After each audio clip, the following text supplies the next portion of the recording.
Hello and welcome to the Right to Read celebration featuring the Toni Morrison Awards for Courage. Please welcome the host of MSNBC's The Katie Phang Show, Katie Phang.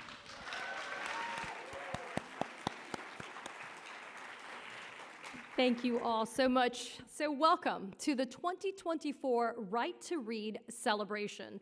Thank you all for coming out tonight and for being reasonable, literate, book-loving Americans on the right side of this historic battle against censorship. As the voice of God told you, not literally, I am Katie Phang, the host of The Katie Phang Show on MSNBC, but more importantly, I am proud to be your host for this evening. We come together to participate in a Teach Truth Day of Action. It's to rally all of us to stand up against the wave of book banning that is sweeping across America. And yes, it is not a coincidence that we're having this event in Florida, where more than 2,672 books were banned in just the last year. So, exactly. I find it hard to believe that this is all happening in the year 2024. America has gone through periods of book banning in our dusty past, and many of our greatest authors have been banned, from Mark Twain to Virginia Woolf to F. Scott Fitzgerald to James Baldwin and the great Toni Morrison. But there are more books that are being banned today than any time in recent memory. Authors are being harassed, librarians are being fired, and teachers are being fired as well as fined. It's like we're living through something that's from another century, perhaps the 1800s, or maybe a Handmaid's Tale dystopian future.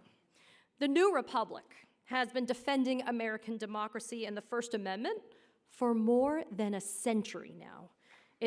Yes.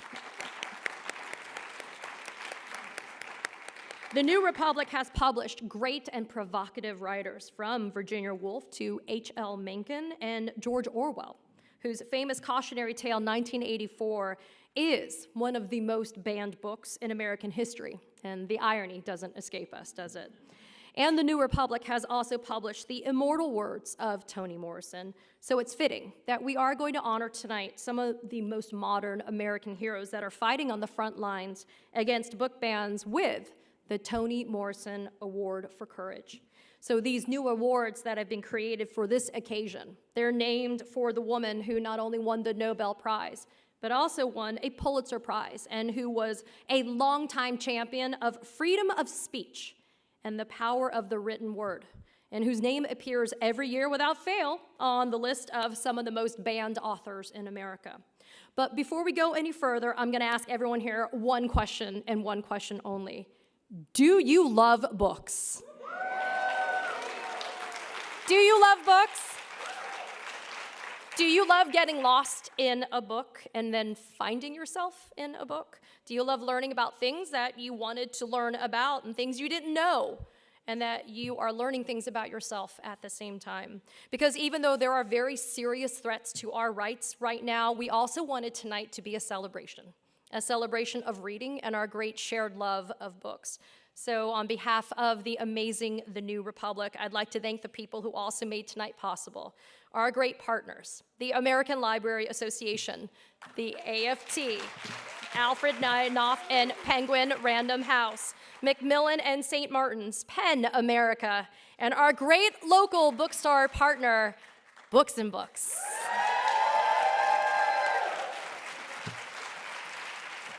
And now I have the privilege of having a conversation between, but now we're gonna start, before I have that privilege, of a conversation between New Republic senior editor Alex Shepard and Jodi Picoult, one of America's most celebrated banned authors today. Take a listen. Jodi Picoult is the #1 New York Times bestselling author of more than 20 novels, including Small Great Things, 19 Minutes, and Second Glance. Her next novel, By Any Other Name, will be published in August. A number of Jodi's books, which deal with issues like abortion, school shootings, race, and LGBT rights, are also sadly relevant to this discussion. They've recently been pulled from school libraries and districts in Florida and Iowa. She's subsequently become a forceful and compelling opponent of the wave of book bans that have swept the country over the last few years. Jodi, welcome to the Right to Read Festival. Thanks for having me. I was wondering if we could just start by asking what your reaction was when you first heard that your books were being pulled from libraries. How did you find out about it, and what did you think about it? I found out through Penn. Over the years, I've had books challenged at different schools, but then it was about a year ago, Martin County, Florida, banned 92 books in one fell swoop at the request of a single parent, and 20 of those 92 were mine. And when I found that out, I just sort of went, what is going on? Because this wasn't just an increase, this was exponential. And the reason that my books were banned was because apparently this parent believed that they were porn. I found that really interesting because of the 20 books, one was about the Holocaust. Many did not even have a kiss in them. What my books do have, though, as you pointed out, are topics that encourage kids to think for themselves. And I think that that very premise is terrifying to some people in this country. You mentioned that your books have been sporadically banned or challenged before, but have you seen anything like the sort of uptick in waves of challenges that we've seen over the last half decade? There or has so? not been anything like this in the 30 plus years that I have been an author. Like I said, it's exponential, it is rampant, and it is amazingly also, it's really important to remember that in spite of these increasing numbers, to the point literally where I don't even keep track anymore because I gave up. Yeah. It's 11 people, 11 individuals in this country are responsible for more than half of the book bans, which have increased over 1100% since 2020. Yeah, it's incredible. And what do you think the overall effect this is having on the culture is? What do you think is driving these bans? And do you think that the goal here is to sort of choke discourse to Yeah. get, So, I mean, look, I'm a parent too. My kids are all grown up, but it's totally normal to want to monitor what your kids read.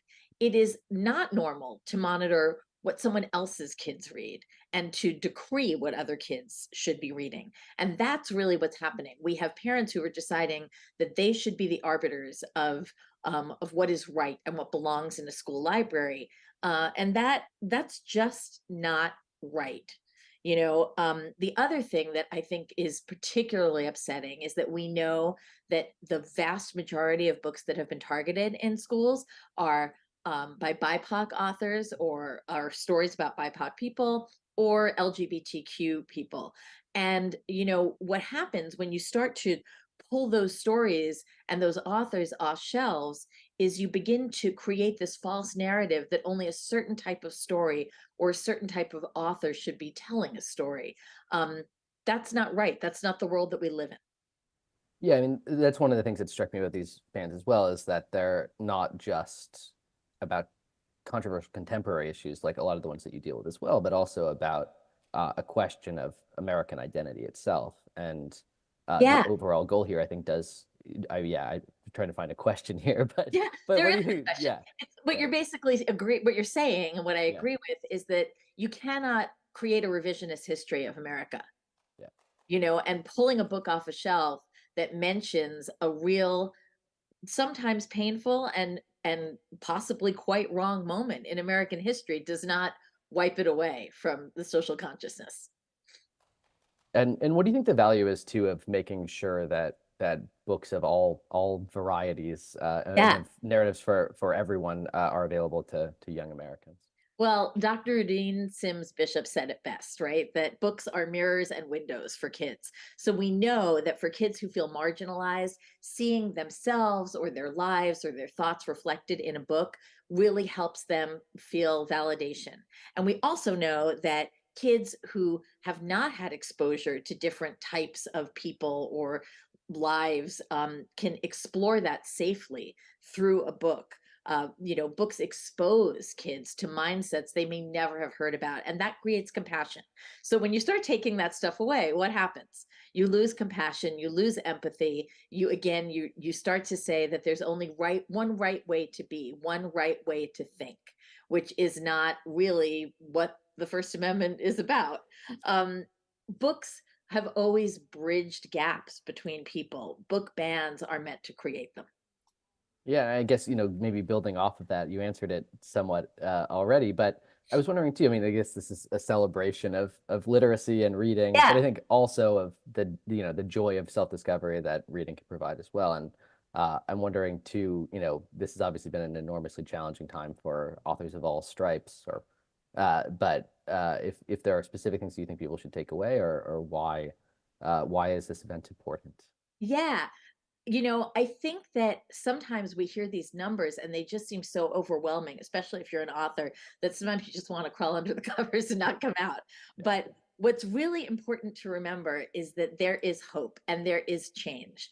We have seen states that have already passed laws to make sure that book bans don't happen in those states. We've seen other states where book bans are happening that have begun to revoke those parental rights laws that allowed for book bans to exist.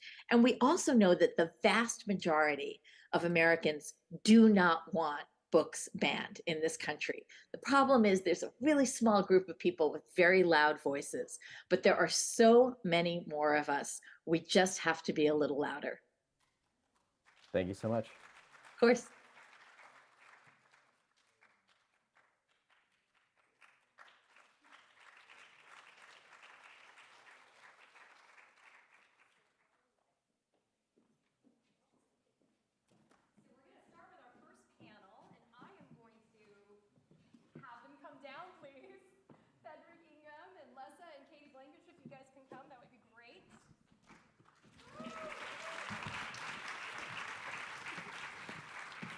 All righty, can you guys hear us? Fantastic. Okay, so I am going to introduce our panelists. On my far right is Katie Blankenship, and give me 1 second, please. Katie Blankenship is the inaugural Senior Director of PEN America's new Florida office, because we need as much help as we can get down here. The new presence in Florida, for those of you that don't know, was actually funded by a group of best-selling writers who came together to fight censorship in Florida. Katie came to Penn, Florida from the ACLU of Florida, where she served as the Deputy Legal Director. So let's welcome Katie Blankenship. And then in the center, we have Frederick Ingram, the AFT Secretary Treasurer, and the AFT serves, get this, 1.7 million members, including pre-K through 12th grade teachers, paraprofessionals, and other school-related personnel, higher education, faculty, professional staff, federal, state, and local government employees, if you didn't know that, and nurses and other healthcare professionals. Frederick's biography is so incredibly long that I just wanted to highlight a couple of these things, including that President Joe Biden appointed him in 2023 to the Presidential Advisory Commission on Advancing Educational Equity, Excellence, and Economic Opportunity for Black Americans. So let's welcome Frederick Ingram. And then we also have, and I'm so proud that I'm going to be able to introduce her, Lesa Kanani Opua Palayo Losada, the immediate past president of the American Library Association and the assistant director of Glendale Library Arts and Culture in Southern California. She's a current board member of the Center for the Study of Multicultural Children's Literature, with much of her work focusing on advocacy for equity, diversity, and inclusion. It is okay to say that, DEI, in libraries, librarianship, and children's literature. So please welcome Lesa Kanani Opua Palayo Losada. I told you I was going to do that one right. So this is an incredible panel, and we wanted to use it to launch tonight's events. So Katie, I want to start with you. Let's kind of take a big picture view of what's going on. Let's talk about the number of book bans nationwide and education gag orders. Just really light topics to kick us off. Really great news out of the gate. Hi, everyone. It's so wonderful to be here. My name is Katie Blankenship, as Katie shared, and it's a real privilege to be with you tonight. This is actually one of my bucket lists, nights of not only sharing this space, but to be at PAM tonight. And this, I walked through PAM with my kid, and I'm like, one day I'll be on the stage at PAM. So y'all have made it happen in the New Republic, so thank y'all so much. PEN America is a nonprofit, nonpartisan organization. We're over 100 years old, and we say that we sit at the intersection of literature and human rights. We have sat very much in the space of educational censorship since its rise starting in 2021, and really in Florida hitting full speed in 2022. we've been on the front lines of tracking the actual book bans throughout the nation, along with the legislation that makes this There's possible. litigation too, I know. The litigation is actually where we can talk about some good news, because I agree with you, Katie, and I appreciate the way that you phrased this to begin. There's reason to be hopeful, and as Jodi told us, and the litigation is one of those. But just to put us in perspective of where we are today, just in fall of 2023, okay, the semester of fall 2023, PEN America tracked 4,349 book bans across the country. The majority of those came from Texas and Florida, with Florida very much leading the vanguard at 40%. They were not done with the book bans. We have seen a proliferation of what we at PEN America call educational gag orders. It is a wave of legislation that is starting in many of what we're calling our blueprint states. This is Florida front and center. Florida is the blueprint of this movement of censorship and discrimination and erasure. And the vehicles that are making that possible are these censorial bills focused on our education system. So the bills that are shaping our reality right now in Florida really hit full tilt in 2022 with the passage of what we know in the media usually as the Don't Say Gay bill and Stop Woke. It continued full steam into 2023 with what's called HB 1069 in Florida. It's the expansion of Don't Say Gay and a statutory method of banning books. And SB 266, which bans all funding of any measures of DEI in any public education institution, higher ed in Florida. Immediately upon the Board of Governors passing regulations, the University of North Florida closed its Interfaith Center. It shuttered the doors of its Women's Center, and it closed its LGBTQ+ center. So those students no longer have that space to be. The University of Florida gutted a department based on diversity, equity, and inclusion principles, worth millions of dollars, with all of those faculty and staff now looking at the choice of either taking some excuse of a different job in some department that's not their position or being fired. We have a teacher shortage that is at a level we've never seen before. Teachers are fleeing our state. Individuals who are attacked, which is frankly all of us, right? There are very few who are not in the favor or not in the disfavored class in Florida. And we see members of the LGBTQ community, we see our trans community fleeing this state because they are not safe here. And we are in a state of really terrifying censorship that is rooted in discriminatory intent to erase histories and viewpoints and perspectives and identities that's disfavored by many.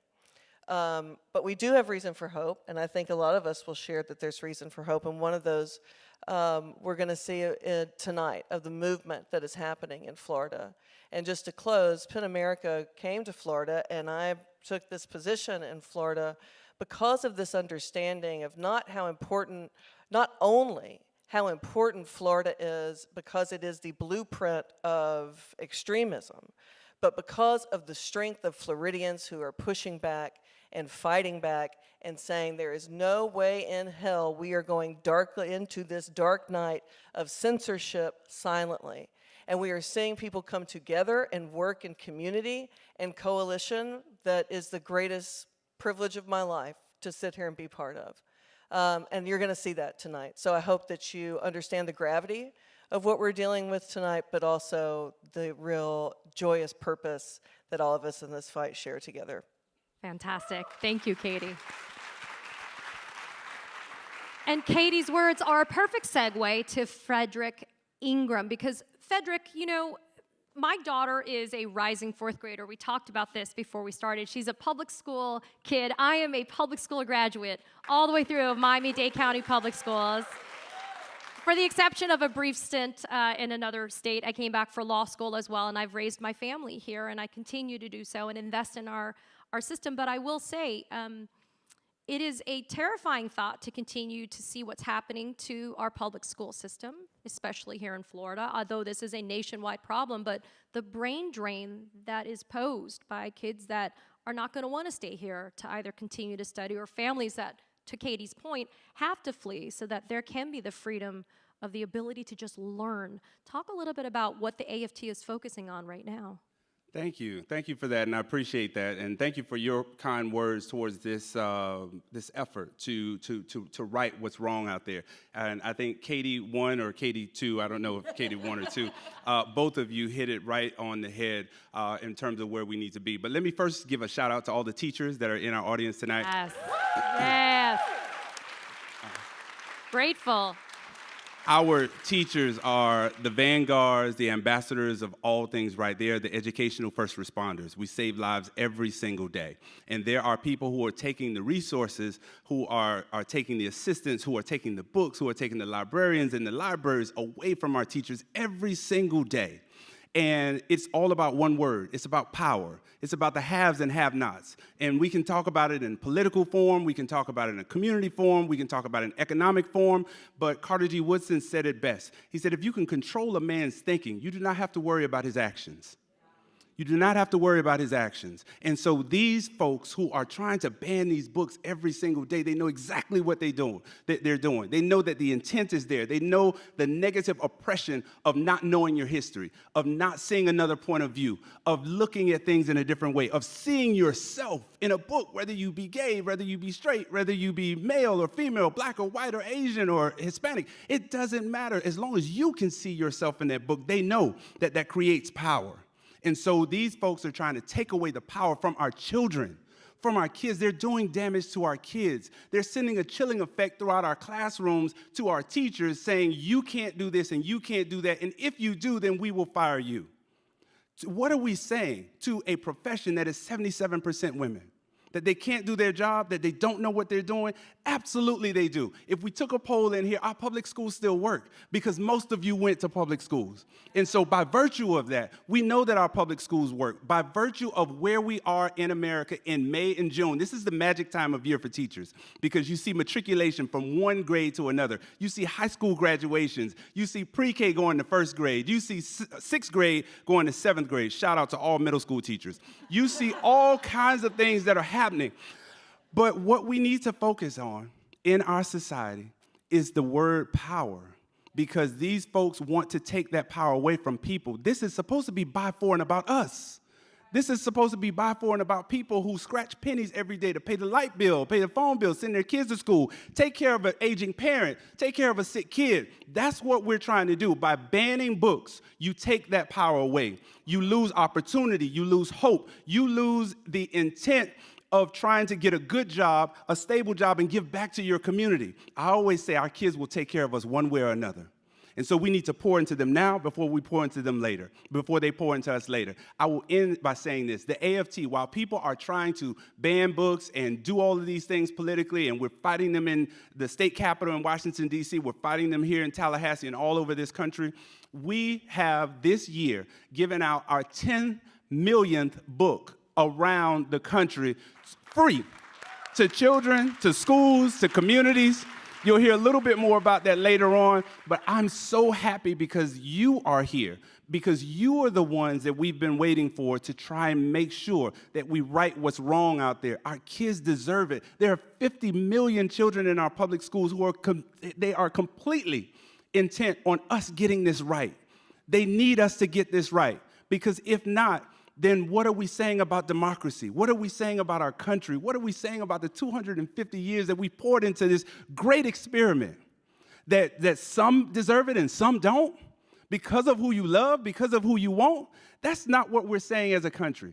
And so what we need to do is put our axe to the grind, as my dad used to say, pedal to the metal, all gas, no brakes, and stop these folks. And stop these folks from hurting our kids and hurting our schools and hurting our teachers. The AFT is committed to doing that every single day. We work with librarians, we work with book owners, we work with all kinds of folks who are going to make sure that our teachers are free enough to teach our kids and get this chilling effect out of our schools so that all of our kids can be the best of themselves. Amazing. Amazing.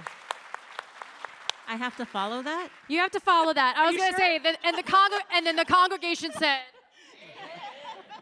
that's what I wanted to say. It's all No, we love. That's right. We love you. Don't you worry, Lessa. So Lessa, I'm gonna start with you now with the following. When and nobody rat me out to my mother except my husband's here, so he may tell my mom just to gain some brownie points with his mother-in-law. When I was little, my mom used to take me to the public library every Saturday morning because I loved the library. And it was a safe place for me to go. And she would drop me off with a brown bag of snacks. The librarians knew me. And she'd come back a little while later after she had run some errands.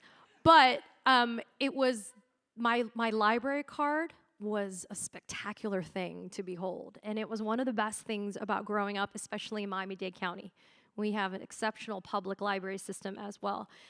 And so, yes, I wanted to talk to you, though, about how the erosion of a trusted institution like a library, that if you would ever think that a library would be under attack, is stunning, and how it's not just, hey, you can't have that book available in libraries, but the librarians themselves are being doxxed. They're being harassed. They're being physically threatened just because they're librarians. It is the scariest time, I think, ever to be a librarian, to be quite frank. Because we're dealing with book challenges, we're also dealing with increases in mental health issues in our public spaces, with drug use in our public spaces, and we're trying to maintain them as safe places for everyone, no matter your demographic, no matter your economic status. That is what we are there for.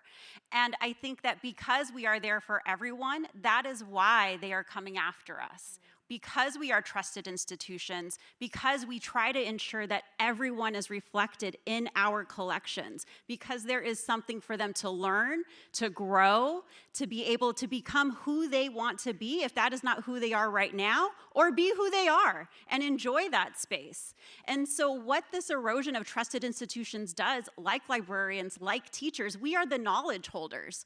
We are not the gatekeepers of it, but we are there to share that knowledge. And when these individuals who are, just as Jodi Picoult said, louder than the majority, because the majority are against book bans, when those loud voices come at us, that is when we are unable to actually do our jobs. Just like teachers, kind of the outpouring of librarians outside of librarianship, which is already kind of a tough profession to be in, has just continued. You know, we're coming off of the heels of COVID, where library workers, some libraries never shut their doors for a single day. Wow.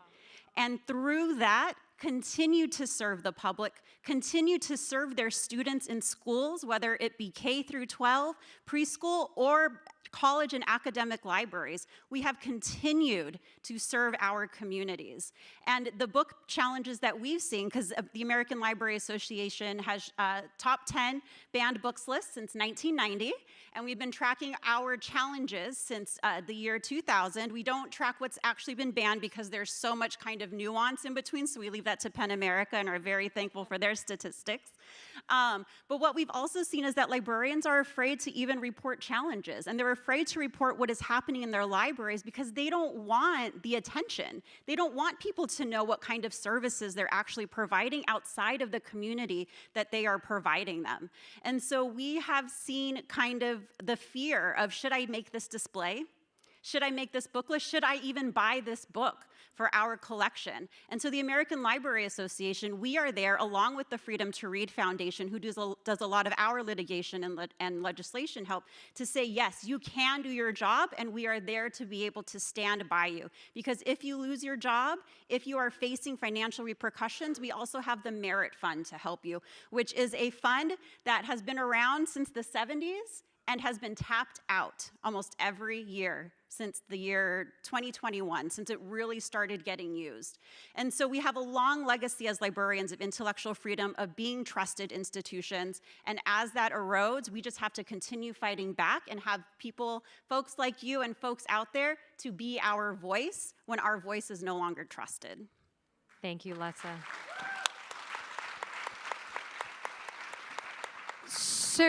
So on my show, I highlight a lot of the problems that America faces in different spaces. But I also try, when I have a guest on my show, to ask them to come with a solution, because that's really what we need. We can always focus on the inequities, but we need the solutions. So Katie, what can the average person do to help fight back in your particular space?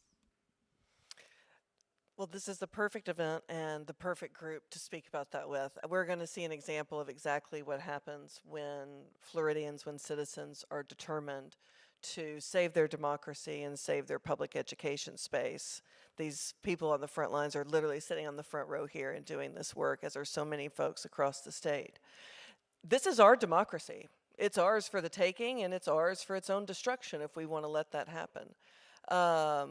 But we are by far the majority, and let's talk about what we mean by the we, because I think that's a really important discussion to have. We're not having a conversation that is so much rooted in us versus them. It's certainly not helpful to think about it as a problem of red versus blue.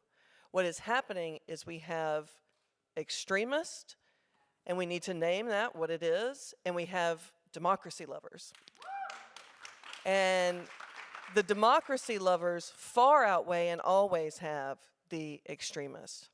But we're also looking at a pattern of behavior that we're seeing very much exemplified in the South, but throughout the country, that is not new. None of this is new, right? Using our words and language of freedom and liberty and democracy against us, this is as old as time. Seeking division between people based on their race, background, sexual orientation, gender identity, this is as old as time. Because if we are divided, then the power of the people is watered down.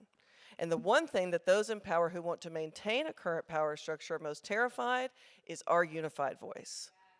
So it is as simple and as profound as going to your school board meeting and figuring out who your local representatives are, sitting down and having conversations with them. They will speak to you. You would be amazed at how many people in the state who have power and control over what's happening you can sit down and speak to. Reach out to all of your local organizations. Every county, every community you're in, I promise you, there are people who are organized. I have the great privilege in my work of traveling and seeing them. So it is about us just coming out. This idea of this cliche that we learn as kids that we're told that, you know, one person can make a difference. It's not a joke. It is real. And we see it over and over in this state of people leading. And we're going to recognize some of those orgs later tonight. But when PEN America says that we've been on the front lines and tracking these book bans, what we also mean is that we were lucky enough and privileged enough and smart enough, frankly, to see all of these local orgs doing the work and know that we have to support them through that. So our data that I read, that's PEN America's data that came first and foremost on the front lines from a Florida organization. They're called Florida Freedom to Read Project. We're going to recognize them tonight, right? They are mothers who decided absolutely not, and they have made an effort to create what we call public records requests. It's how you get information in the state, a wonderful tool for anybody to use. And they have literally created the data and given us the power of the information to fight back, right? That is people just deciding in their county, no more. So it's just all of us just coming out. Same question to you, Frederick. Oh, wow. Thank you very much for that question. I was hoping you didn't change it because there's so many No. There are so many solutions out there. It starts at home. Read a book to a kid. Take your niece, take your nephew, take your grandkid, take the kid across the street. A book still makes a really good gift. It really does. Go to your local bookstore and buy a book for a kid and have them read it. That makes a difference. See, I come from the age where we had Encyclopedia Britannica, took up the whole wall. Yes. I'm dating myself, right? Oh, it's great. But what you can do is make sure that a young person has at least a class set of books at home.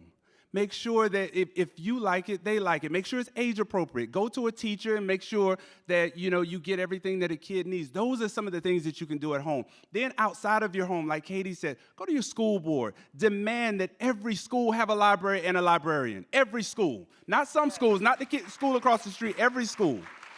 Demand from your mayor and your commissioners that we open public libraries, not close them, not shrink them, not hire in procurement, where we need sheetrock instead of books. We need to make sure that we have enough books for our kids to either check out, to go, to read, to sit, and then adopt a class. Or adopt a family in your community who might not have the money, who might not have the socioeconomic means. You can help them by, again, buying books for those kids and those families that need them. And then make sure that any kid that wants to be a teacher, support them. Support them in our schools of education, because we're losing them every single day. Our kids are making a conscious decision not to go back to school because the school wasn't good to them. It's not the school, it's the system. And we've got to fix the system. Teaching is still the most noble profession in the world, and it is the most important profession in the world, and it is the reason that each and every one of us sit here. And we need to make sure that our students are well-read so that they can go to college and become teachers. So that's just a few things that we can do. I got a laundry list, but I'm looking at the time, okay? So see me afterwards. And Lessa, bring us home and let us know how just the average person can actually help in your space. Well, we would not be the American Library Association if we didn't have a good guide and toolkit that you can download and follow. So at uniteagainstbookbans.org, we have a list of tools that you can use no matter what is happening in your community. If you think there aren't book bans in your community, I know we're in Florida, so it's a different kind of spiel here, but from Southern California. So even if you think it's not happening, it's happening. And so make sure that you are writing letters to your library, school library, public library, academic library, to their administrations, to their city, to their county managers, letting them know that you appreciate the diversity of the collections. We have better wording than that because it's not always a great word to use, depending on the elected officials that you're talking to. But we have tailored talking points to be able to go to city council, to school board meetings, to be able to speak truth to power on how we need libraries staffed. We need certified school librarians who can do their jobs without restrictions. We are also entering political season. We have surveys for political officials to take if they want to say a badge that says, I support the freedom to read. We have those for them. We have surveys that you can ask them to find out if they really do support the freedom to read or if they are saying that for a single vote. And then for something fun that you can maybe want to do within your friend groups, we have like band book club and things like that that you can download. And then the last thing that I want to say that we have that is new are book resumes. And so there are hundreds of books, right, that are banned every year. And so librarians and library workers have gone through and created kind of a book report for each book on what awards they've won, why it's important, and in case you need those talking points to be able to go to some of those officials who are trying to take those books out of the hands of you and your families to be able to say why they are important. So uniteagainstbookbans.org. Thank you, Lessa. And on behalf of our panel, the state of the nation, I want to thank all of you. The ability to dream is free. It really shouldn't have a cost, but we've seen that the cost is trying to stifle the dreams of not only our kids, but even us. And so I'm grateful for Katie, Frederick, and Lessa's time to be able to share the state of the nation with you to get us started. Thank you for being here. Thank you so much. Thank you. My dad's name was Milton Hannah, and he was born in Greenwood, Mississippi, and came north with his mom when he was very young. And so I'm really a child of the Great Migration. And my dad is really the person who I think helped shape my love of reading. I used to read the newspaper every day with my dad. And so much of, I guess, the quest of the 1619 Project in the opening essay was me trying to understand the patriotism of this Black man who was born into apartheid Mississippi, who was a very brilliant man, but worked kind of menial labor jobs most of his life, and how he could, he served his country, was discharged from the military under kind of murky circumstances. And so much of the essay I wrote for the 1619 Project was me trying to understand why he flew an American flag in our front yard, why he felt so much love for a country that didn't really seem to love him. I was an extremely painfully nerdy child. You can ask anyone who knew me growing up, you would find me with a book in my hand at all times. I carried a book in my backpack. I carried a book in my purse. If I was riding in the car, I was reading. If we were watching football with my dad during the commercial breaks, I'd be reading. I read myself to sleep every night. I loved books. Our public library was a few blocks from my house, and I would just walk there by myself and browse the stacks and come across all sorts of different books to read. So I've always loved books as a Black girl growing up in a small town in a rural state. Books just gave me insights into this entire world that existed that I had no real connection to. But I also really struggled to find books that reflected back main characters who looked like me, who had my same experience. And I talk about often searching for a character that I could relate to, um, being a Black girl. And I remember kind of the first book that I saw in that way. I was looking again at the library looking for books and saw Roll of Thunder, Hear My Cry, and it had a little Black girl on the cover of the book. And then when I read the back of the book, the story it was telling was a story that I had heard about my own grandmother and our own family living in the South. So that really showed me that, wow, there are books out there that reflect me. And that was really important to me. So I was starting in the second grade in my hometown. I was part of a school busing program to desegregate the schools in my hometown. And so I went to a majority white high school where almost all of the kids were being bused in from the Black side of town. And my high school offered a one semester African American Studies elective course, and I took that course. And in that class, I suddenly was exposed to all of this world of knowledge that I didn't even know existed, to all of these histories about Black people in the United States and across the globe, literature by Black authors that I had never read. And I became really obsessed then with learning this history because I sort of believed, I think, as many children do, that if your teachers aren't teaching you about something, if it's not showing up in your textbooks, it's either not important or it doesn't exist. And this class showed me that actually Black people had done a lot of things, just someone had chosen not to teach that to us. So I started asking that teacher, Mr. Dial, to give me books to read on my own outside of the class. And one of the books he put in my hand was a book called Before the Mayflower by the historian and journalist Lerone Bennett. And about 30 pages in, I know that because I still have that book. I never gave it back to Mr. Dial. I guess you could call that a long-term loan.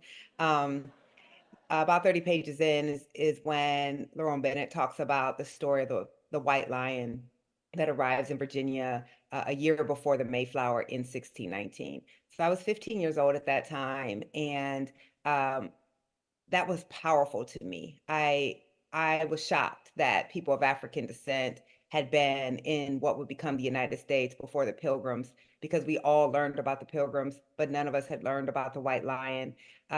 It was really powerful to me because I then understood that what we thought about as history was not everything that happened. It was what someone with power had decided to teach us about what happened. So I've really been obsessed with the year 1619, with the story of the White Lion since I was 15 years old, both because it stood in, really powerfully for this lineage that Black Americans have going back before most other people can claim outside of Indigenous people, but it also for the power of who gets to control and write the stories about America and who we are. I shouldn't have to say this, but healthy democracies don't ban books. They don't ban ideas. If we truly believe that the 1619 Project or these other works are incorrect or don't give the vision of America that certain people want to have, then in a free society, you make a different argument. You make a better argument and you try to convince people in the public square. But a society that begins to ban books, that begins to censor books, is not healthy. That's a society that's veering towards authoritarianism. And when we see these things in a place like Cuba or Saudi Arabia or China, we understand exactly what that means. I have spoken often about how public school teachers and librarians saved my life as, again, a little nerdy Black girl who wanted to dream bigger than what the world would have her believe about herself.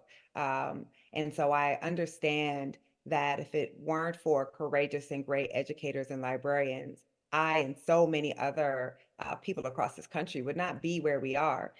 These are difficult times, and you shouldn't have to be courageous to be a teacher, and you shouldn't have to be courageous to be a librarian, but that's what these times require. So I just hope that, as your profession has been under attack, as the freedom to read and the freedom to teach and the freedom to learn has been under attack, that you understand how valuable you are, how important you are, that the work that you do matters, and that there are people all across the country who not only need you, but have your backs.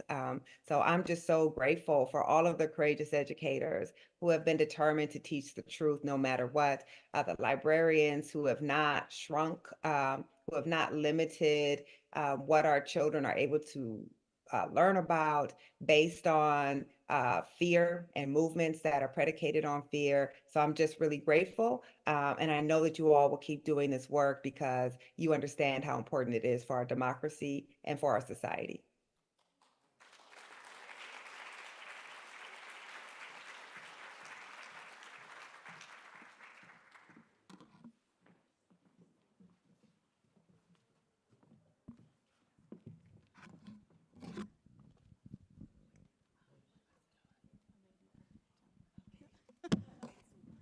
Yeah.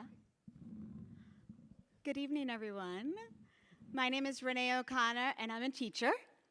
I am an immigrant, and I'm also a citizen, and I'm also a proud product of Miami-Dade Public Schools. I went to Miami, you're here! I went to Miami Norland Elementary, Miami Norland Middle School, and I'm a graduate of Miami Norland Senior High, and that's where I teach African American history with the 1619 Project. So this is just full circle for me today. I can honestly tell you that in my classroom book, I have seen books actually literally save students' lives. So I have a few comments and questions for our amazing panelists. I'm so glad. This is like a teacher's dream, right? So most people want to be on stage with, the basketball players or the football players. I am like shaking over here. I don't know if you guys can see, but these are my heroes. So this is really exciting for me to be on stage with you all. I'm gonna start with, I'm shaking, okay. I'm gonna start with Ellen. So my conversation with Ellen begins when I started teaching in 2011. I was a brand new teacher and I had a reading coach. This is what they do when you're new. They're like, you need help. And the reading coach was like, start them with Crank. And I was like, have you seen the size of this book? Have you guys seen how big Crank is, right? And so when I showed the kids Crank, they were like, that book is too big, miss. And so I started reading it at the end of class out loud. And by the third day, they're all leaned in. Can I have a copy? Can I have a copy? So thank you, Ellen, because that book really changed my life. It changed my students' lives. So I have a few questions for you. Your novels often employ free verse.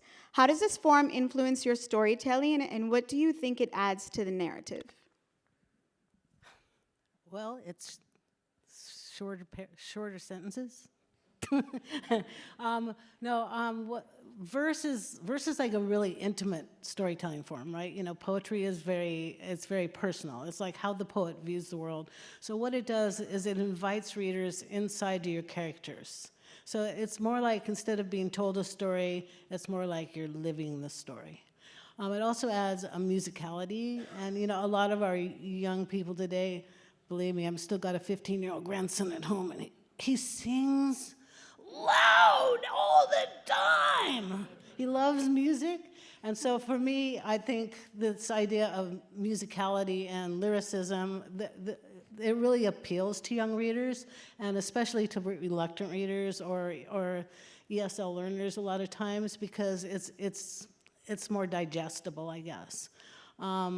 As far as the storytelling, what was the second part of that? I'm sorry, I missed it. How do you think that writing in verse adds to the narrative? It's just, I think it's a powerful form, because I think fewer words can bring power to a page when a lot of readers can get lost in long paragraphs, or a lot of, like, I'm not a Philip Pullman fan because he's so descriptive. You know what I'm saying? I get lost in his descriptions, and I think kids can often get lost in too much description. And so verse, it's more digestible.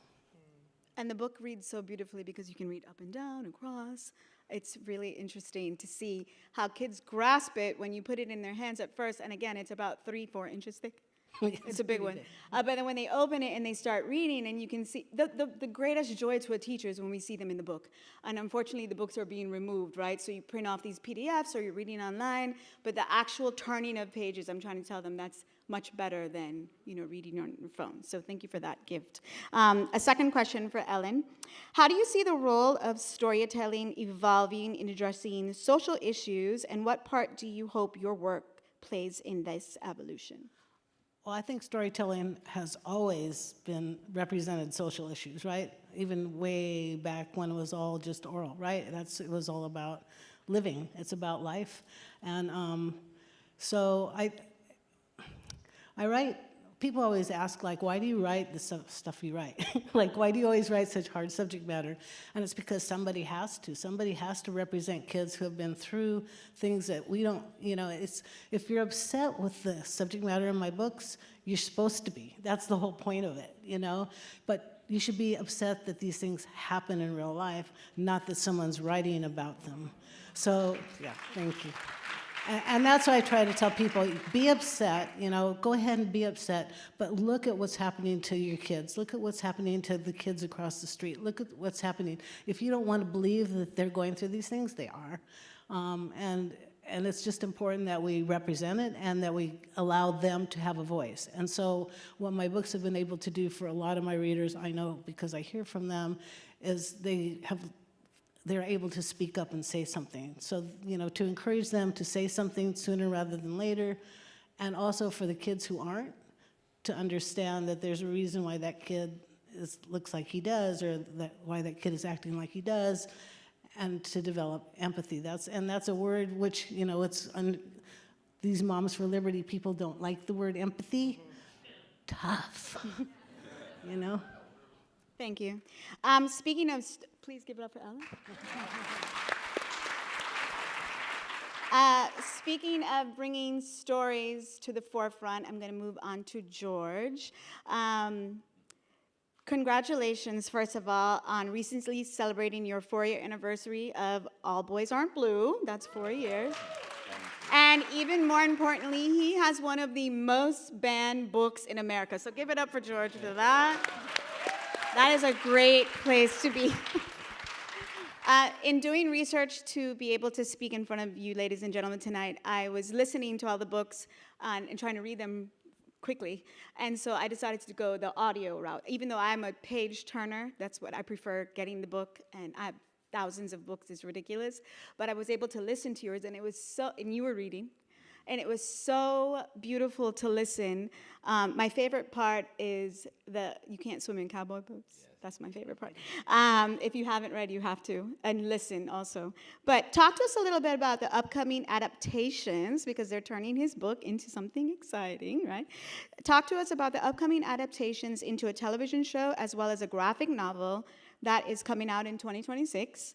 Are there elements of the book and storytelling aspect that you will sometimes get lost, sometimes, when they put it on the screen, or is it going to be enhanced with the visual adaptation? Yeah. So interestingly enough, we're actually doing a film, so it's not a TV show anymore. Okay. So originally it was optioned for television with Gabrielle Union. I'm still working with Gabrielle Union, but the writer's strike happened. It just changed the landscape of television and film, so we're going the film route now. So actually still working on it. Very excited about that.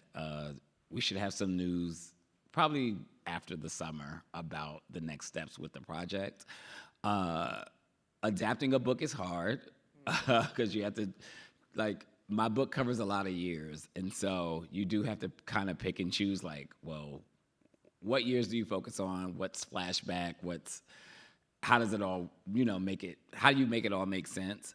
I think we're going the inspired by route instead of the based on route. So it will pull from a lot of elements of my life, but we'll probably fictionalize a lot because I want it modernized so that it really, really fits the current reader and the current life of Gen Z. Gen Z goes through a lot right now, and I just can't imagine like making a movie that has like Nextel phones. Because I had a Nextel, and so like my mother used to chirp me in class. So like I'm like, it would be funny, but also like I don't know if they could relate to like not having FaceTime and like the things that like, and not really having texting. Like we really didn't text a lot back in 2003 and 4 when I was in college. So it will be modernized. So I'm excited about that. In terms of the graphic novel, that's an interesting question because I'm still figuring out where to go with it. Like All Boys Are Blue is such a powerful narrative, and it's like and then I wrote We Are Not Broken, so it's like, do I have any more stories to tell? I think it's like the first question is like, I've told a lot already, and so with the graphic novel, it's like, damn, do I have anything else left to tell, or should I just be turning some of the stories that I've already told into images? Like, not 100% sure. So I'm still thinking through what I want the graphic novel of it to be and what I want it to depict. And also trying to think through if it's gonna be YA or middle grade, right? Because I could go the middle grade route, and then it would just become a version of All Boys Are Blue for middle graders, which is something that I've always thought about anyway, because it's like, could a 13-year-old read All Boys Are Blue? Yes. Was it written for a 13-year-old? No. And so it's like maybe making that the version that middle graders can have and have access to. I would still have to fight the Monster Liberty, but because of the cover, like they don't read. So it's like, I'm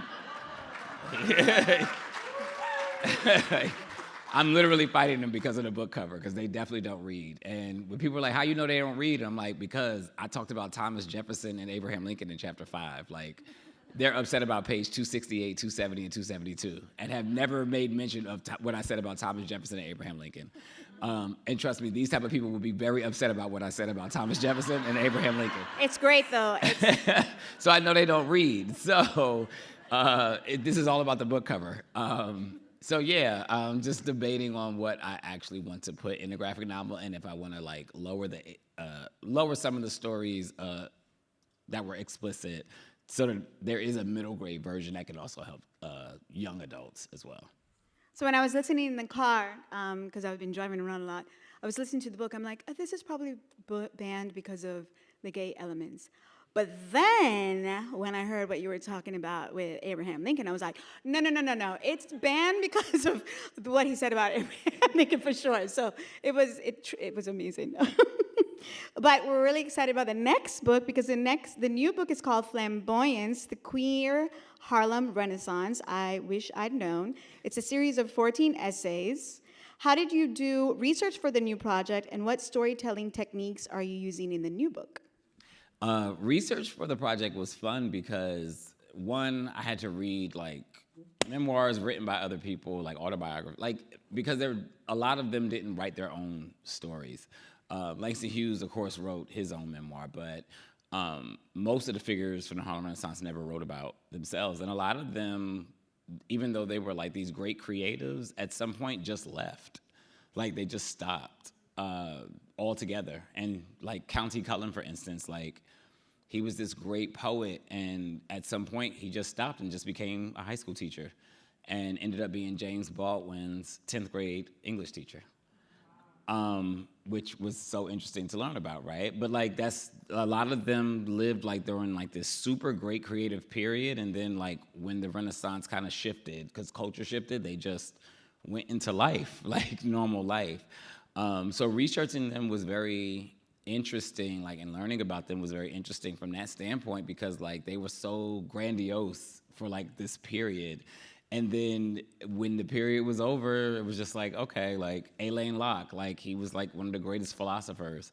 And then, you know, Martin Luther King talks about him during the March on Washington speech, bringing up like the two greatest philosophers are W.E.B. Du Bois and Alain Locke, but nobody knew that Alain Locke was a gay black man. But Martin Luther King knew who Alain Locke was, right? So it was like so interesting learning about them from that perspective. The research was just interesting because like they were very messy. Like they were very messy. Like Langston Hughes was very messy. Like he was extremely messy. Like he would be like a butch queen today, like me, like how we are today. Like he would have been on Twitter, like tweeting and being messy, because he was messy back then. And it was like, it was really cool, like learning about like him going to County Cullen's wedding, because County Cullen marries W.E.B. Du Bois's daughter, but everybody knew that County Cullen was gay. Except W.B. Du Bois, but which maybe he did know, but it just made such a grandiose affair. 3,000 people showed up to the wedding, and like Lacey Hughes gave them a fruit basket, and so it was just like little stuff like that I learned about the Harlem Renaissance was like great, right? And so like it's beautiful to be able to introduce this new generation of kids to that, because these should have been my heroes, right? And I learned about these people, but I didn't know they were queer. And so I was always trying to find bits and pieces of myself in heterosexual characters. And now I get to put these queer characters back into the world. And so this next generation gets to not only be like, oh, wow, like I want to be like Josephine Baker. I want to be like Gladys Bentley. I want to be like County Cullen. I want to be like these people, but know that not only do I want to be like these people, but we've been here for over 100 years, which means that we've been here since the beginning of time. And I think that's what's most important, is because they try to act like we're some new phenomenon, when realistically, we're just more public now, right? It's like, it's not that our numbers are growing, even though our numbers are growing, but we're also growing publicly. And so what used to be in the dark is now in the light. And so I feel like this is just part of my duty to shine a light on these people who existed and never got to live their lives in the light in the ways in which I get to do like right now. Thank you. I can tell you that I think it was mentioned earlier that our young people are struggling mentally in the classroom. And as a teacher for 13 years, I've seen it. And one of the biggest disservices that this country and this state can do is by pulling books, because All Boys Aren't Blue can absolutely change some of the young people's lives in my classroom. Because as a straight teacher, I can tell when students are struggling, and sometimes it's just gifting a book that you can see them come in the next day with sitting up straight, smiling. Even a smile sometimes is hard to pull from students these days, and that's what a page can do for a kid. So we need to really get this under control. So thank you for writing that book. I'm going to move on to Jacqueline, whose book I was also blessed to be able to read, listen and Audible, and you wrote, and you were speaking it yourself. I read an article that was published in a Colorado school district where you mentioned, and I'm going to quote you, "Who remembers their life as chapters? I remember my life in small moments." And I love this because I think that most of us can relate to this. We remember like little snippets of our life, especially when thinking about the stories that we have created about our youth. And my favorite part about your book is your relationship with your friend Maria, because I have a Maria. Her name is Adenise. She's also Puerto Rican. I met her when I was at Florida State, and we just, the same kind of connection that you had. So when I was listening, I was like, oh, Maria is my Adenise. So that was very happy. That was like really special for me. Can you share the inspiration behind The Day You Begin and how you approach writing for children while addressing complex themes of diversity and acceptance?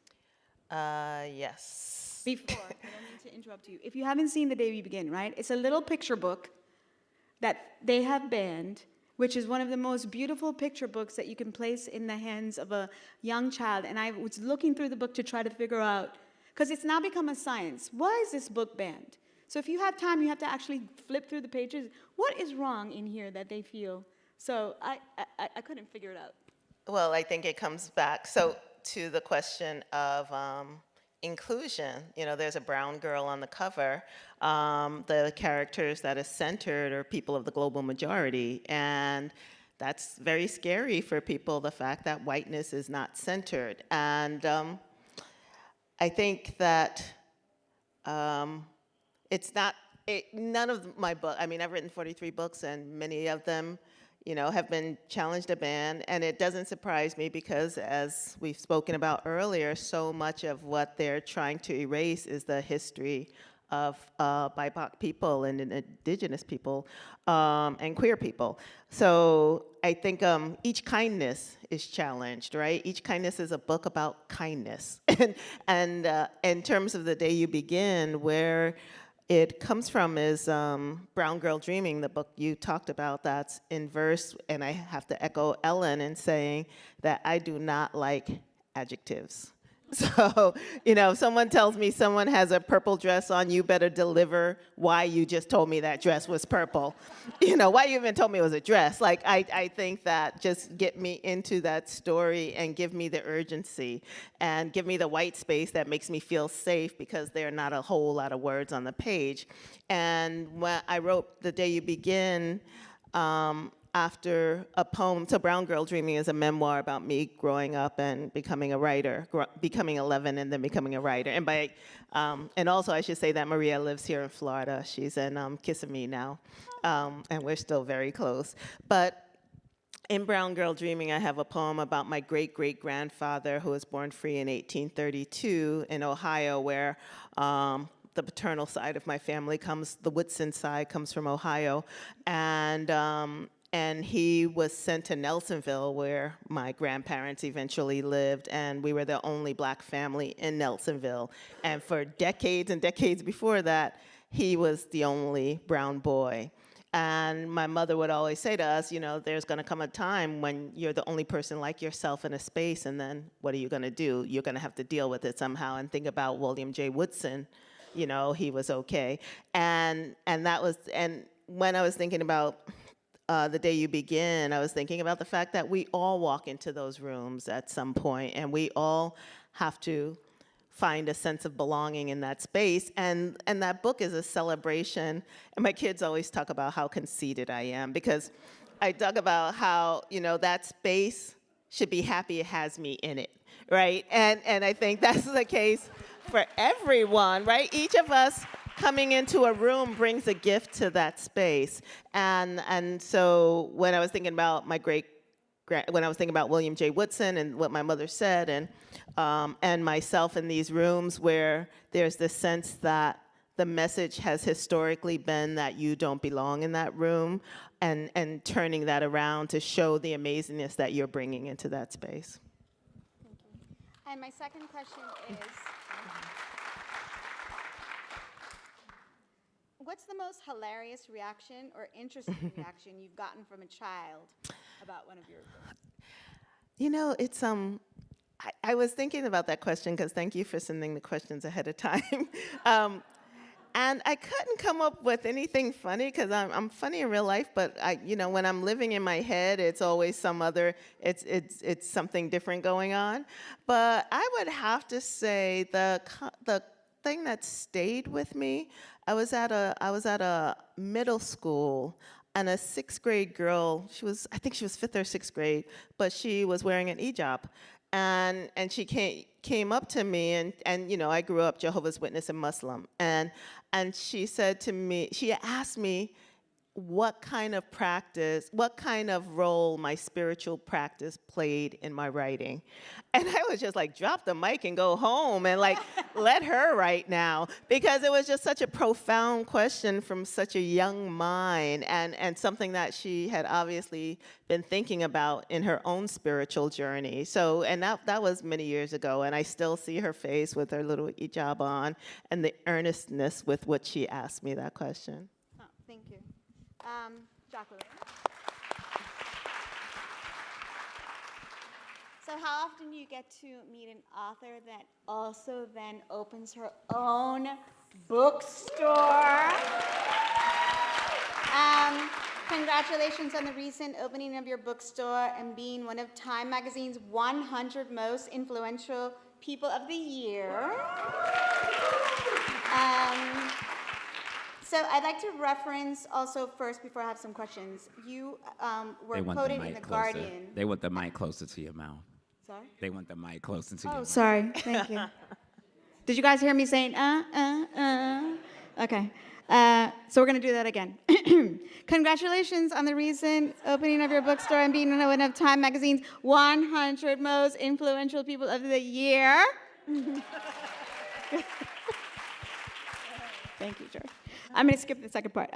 Was there a specific moment or event that prompted the decision to open your bookstore? I'm sure you've been asked in this beautiful state of Florida. So why Florida? Right. So I've been in Florida for 18 years now. My husband grew up in a bookstore family, and we've wanted to open a bookstore. It didn't become urgent until we were in Germany last year, and the real tsunami of book bans started happening as we were in Germany, and Germans kept sidling up to us and being like, you know what happens when this happens. Actually, there's this amazing quote. Dort wo man Buchen verbrennt man auch am Ende Menschen. So in the places where people burn books, they will one day burn people. And it's absolutely the case. It is absolutely the case that this is the beginning of the wedge of very, very severe authoritarianism. Also, I have to say, just as an aside, this is true, and it's also a distraction from other very, very severe authoritarianism that are bubbling up and are just as bad, if not worse. Yeah. People with uteruses do not have control over our own autonomy in Florida right now, right? This is happening under the cloak of a lot of the book banning stuff. So I have to say it's a distraction, and it is very, very bad at the same time. And so we have to stop it now and stop everything else now, right now. Okay, anyway, so we were in Germany, and it became like I had nothing, I couldn't do anything. I'm a writer, right? I'm an introvert, I'm really shy. So I decided, and I'm not a teacher, I'm not a librarian, I can meet these people on their own playground, which is private business, because I love private business. And I can be a lighthouse for Florida. I can have this store be a physical location for people who feel that they're not seen by the state of Florida, to know they can come there and be there, and that's a home for them, to know that we are bringing in speakers, we're bringing in all sorts of ideas. I hope that these ideas reverberate through the state of Florida, and we're giving out banned books. We're planning to be the Dolly Partons of Florida. So we have a real mission, and the mission is to fight this spate of banned books, but also just sort of shine a light and say, not only to Floridians, you are beloved. Every one of you, for every reason you're beloved. Also to the other states in the nation who just sort of want to lop Florida off the rest of the country. There are people here fighting really hard against this. So.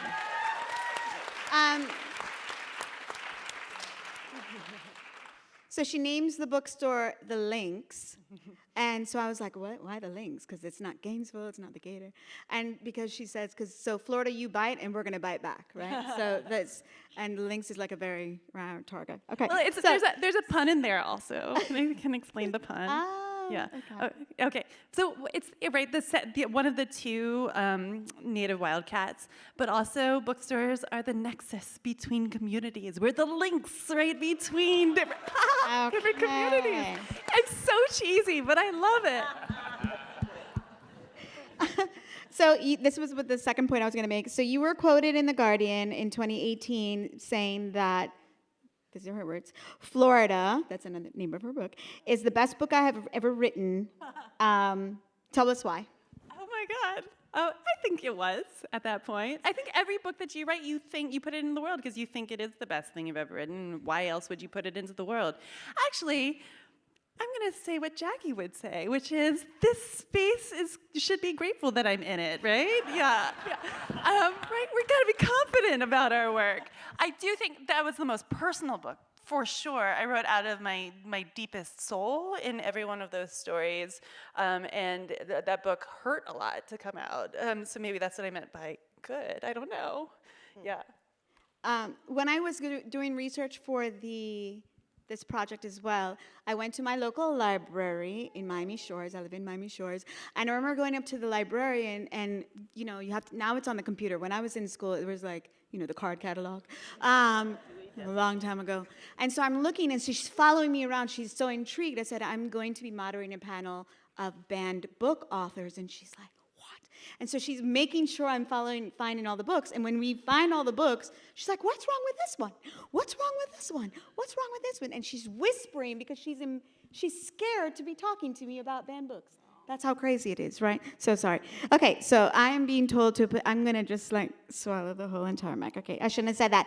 All right, we're going to move on. So each of the books here is amazing with storytelling. So my question is going to be about storytelling. How has your approach to storytelling evolved over the course of your career? So I'm going to start down at the end. Storytelling. How did what evolve? The way you approach writing books and the way you introduce storytelling to each of your stories. I guess for me, like, since they decided to ban my book, I was like, well, I'm gonna write even more gay shit. So,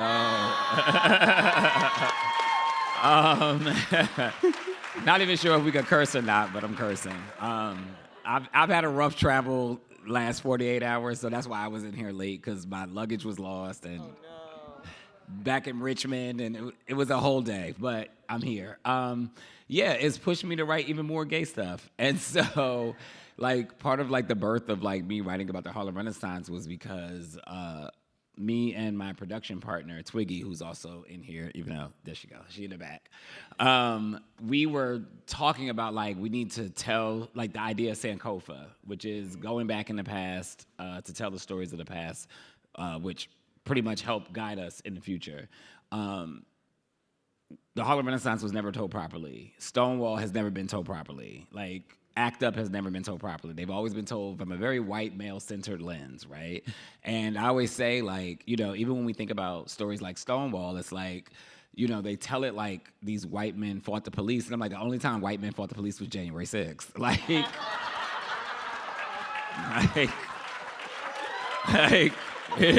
we could keep it a buck. Like, that was literally the only time in history where white men stood up to the police, and it was January 6th. It was definitely not at Stonewall. So to know that Stonewall was told wrong also lets you know that the Harlem Renaissance has been told wrong, that ACT UP, which was the HIV epidemic, was also told wrong, because there were a lot of black pioneers during that time, too, who fought so hard. And so my storytelling has evolved in the sense of making sure that I correct the narratives that have been told incorrectly, while also going back and telling stories that have never been told, and making sure that I put them out there. Because it's like, I know with All Boys Aren't Blue, like, I'm not the first person to have that story. I'm just the first person that was able to tell it. But that also means that there were stories from the slave fields of a queer person that needs to be told still too, right? And so even if it doesn't exist on the page and I have to fictionalize it, it still needs to be told. And so that's what my work becomes. Shout out to Abraham Lincoln. Yeah, shout out to Abraham Lincoln. Jacqueline? I would definitely say I got braver. I always tell people, don't read backwards, because you're going to get to the end of it and say, she really did not write well. Whereas if you go from the beginning to the end, you see that I got braver with language, I got braver with what stories I wanted to tell. And I think I got braver in the world of story, of understanding that story isn't just narrative on the page, it's the way we nurture other writers of the global community. It's the way we put ourselves out there to fight what we think is wrong in the world. You know, it's the way that we support each other as a community, that's all part of the narrative. And like what Lauren was saying about connecting the dots of violence and speaking out against that this book ban isn't just about the book ban, but it's about the war on women's bodies, it's about the war on Black folks. You know, all of this is connected. And just for me, as I got older and braver, I feel like I got more insightful, and that insight has worked inside the narrative on the page and also otherwise.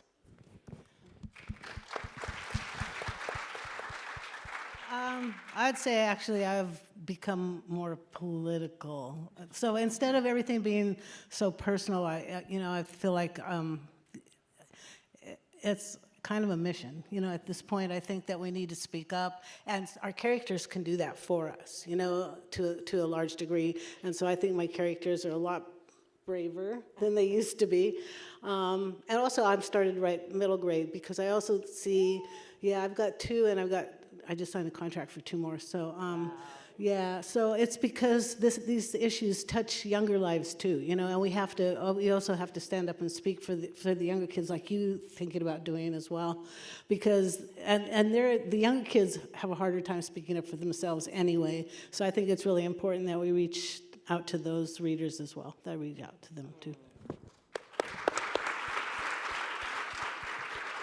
I'll be super fast because the red light's blinking. I've become clearer in my understanding of what it is that narrative and fiction and literature can do.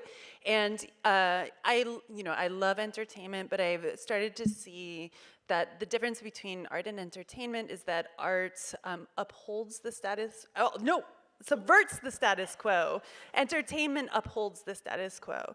And what we're doing is trying to create art, which is shaking the foundations of what people take for granted, right? And trying to undermine the things that are actually harmful through art, through questioning, right? So it's becoming clearer and clearer that that's the direction in which my work is going.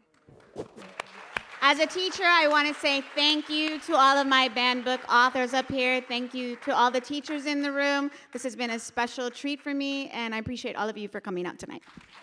Thank you.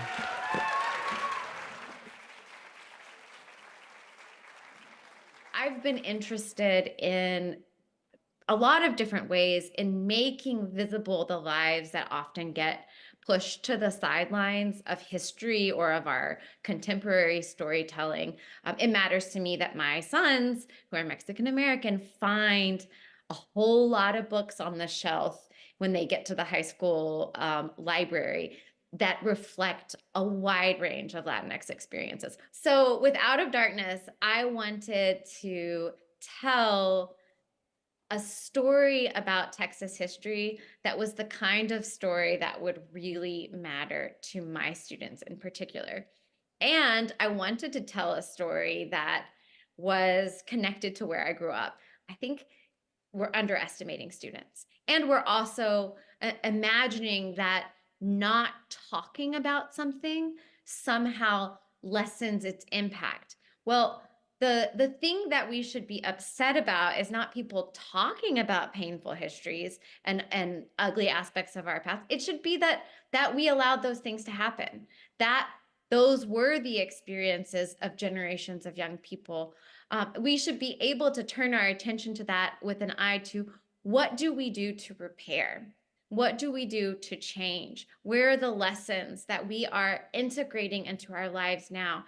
And when folks want to take away the opportunity for young people to ask hard questions that they want to ask, that they're ready to ask, I think that they want to take away the opportunity for growth and transformation, and that negatively impacts every student. Even if book banning were great for sales, it's bad for students. It means that the kids like the ones that I taught in Houston go into libraries that are missing books they want and need. And it's most damaging for those students who have the least access to books and information outside of school. And for students like mine, if a book was not in the school library, it might as well not have existed. I'm just finishing editing a collection called Band Together, Our Fight for Readers' Rights, and it's an anthology of banned authors. And one of the things that I'm so excited about is that this book really brings the story to young people of what may be missing from their library and what may be missing from libraries of their peers across the country.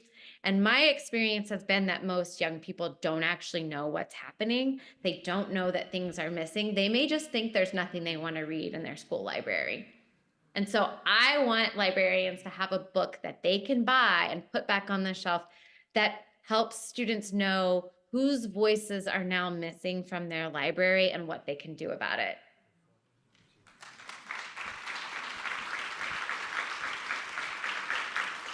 It is with great pride that we introduce the inaugural Toni Morrison Awards for Courage. It is with the kind permission of the Toni Morrison Estate and Knopf Publishing that allows us to honor Americans who are fighting in the spirit of Toni Morrison to make sure that those people who know that they are valued and supported. Parents have a right to restrict books in the same way, under the same circumstances under which they are read in the home. They have a right to tell a child their own children what to read. and exercising some parental control over a minor, they don't have the right to tell my children what to read, which is what happens when you ban a book publicly. You are not only exerting your rights over your own children, you are imposing the restrictions on mine. So the nature of a public school cannot support that. To present the first award of the evening, please welcome the founder of Books and Bookstores here in Miami, Mitchell Kaplan. Thank you, thank you. You know, I just have to pick up on the theme of the last panel and say that I am indeed lucky to have all of you in this room, if you remember what was said in the last panel. And I also want to really pick up on what Toni Morrison just said, that nobody, and I mean nobody, has the right to tell me or you what to read, what to buy, and for me, what books to sell.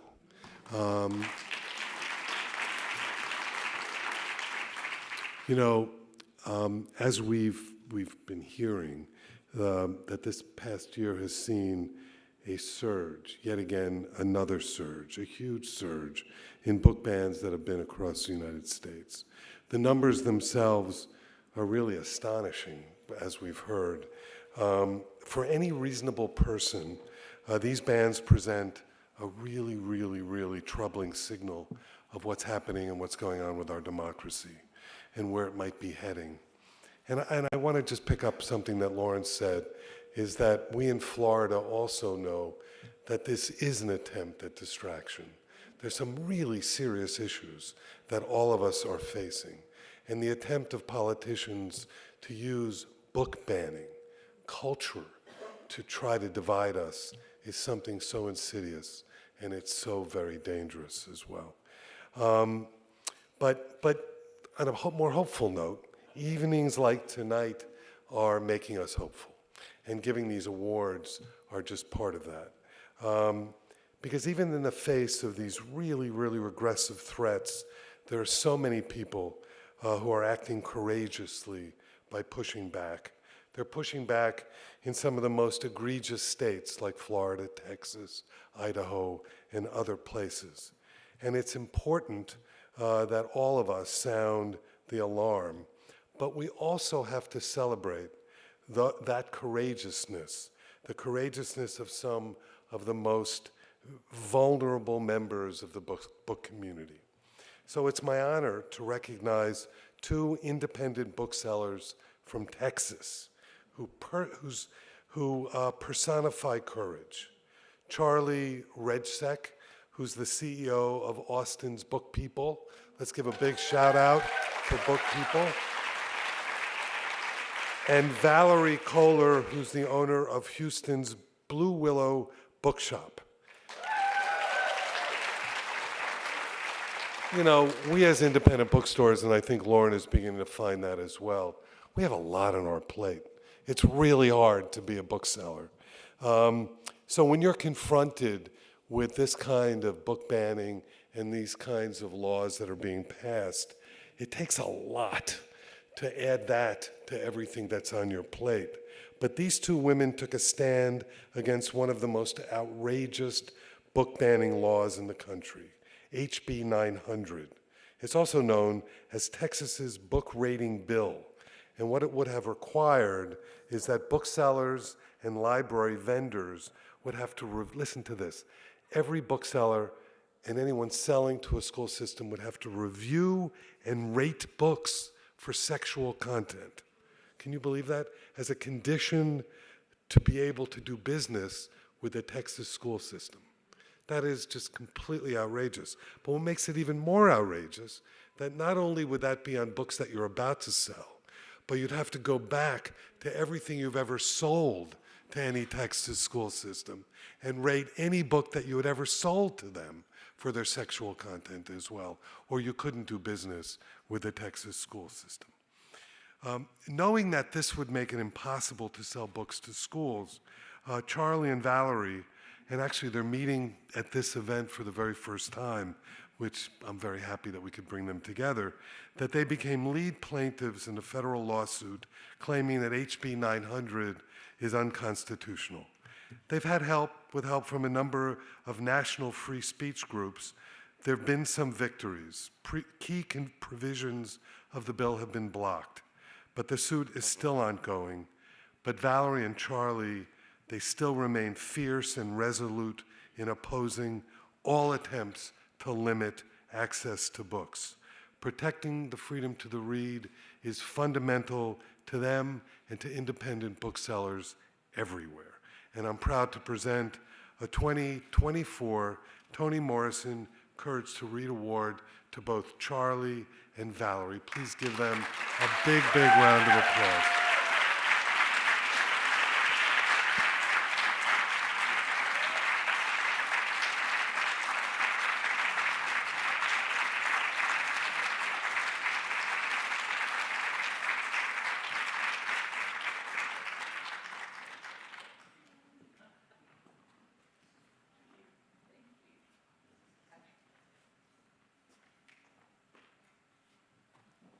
So we're just a little neighborhood bookstore in Houston, but we've sold lots and lots of books to schools over the years. And if you think about it from a business perspective, this would put us out of business to have to go back and try to figure out. We don't read every single book that we bring into the store. Sorry to, dispel you, but, and we don't even agree on every single book that we bring into the store. Definitely don't agree on every single book. So this would have been a very difficult thing. So we're very excited that the lawsuit, how the lawsuit is going. And I just want to say that one person asked me, and I think Lauren brought this up, political. I've always said we are apolitical at the bookstore. If you came in the back room, you might know. My son is here with me tonight. He would know what I would say at home, but I never said it in front of people. So this has been a very eye-opening experience to be political and to learn and to explain to all of my customers that it begins locally. Go to your school boards, go to your school boards, go to your school boards. It begins locally. And I hope that all of you will take that away. And thank you so much to the organization here for appreciating the work that Charlie and I have done with the help of many, many, many other people, including absolutely great lawyers. So thank you.